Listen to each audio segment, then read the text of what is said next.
Sakshi, the futures on the Dow Jones were down over 1,500 points, as you've been reporting, and 4% for the S&P 500 amid fears of a Black Monday.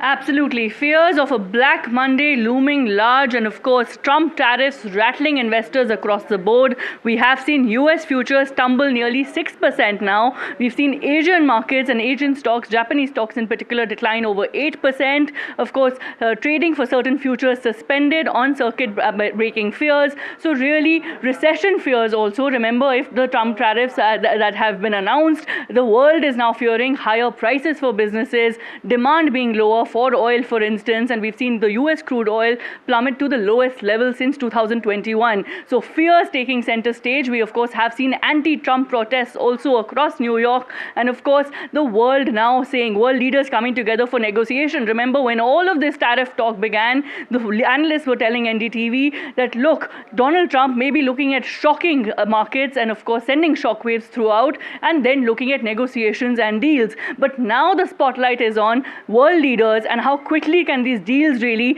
be implemented or take place, if at all, because recession fears are mounting. Remember, the JP Morgan group has said that look, 60% recession fears now for the world. Goldman Sachs has predicted 35% probability of a US recession. So clearly the clock is ticking and markets are rattled.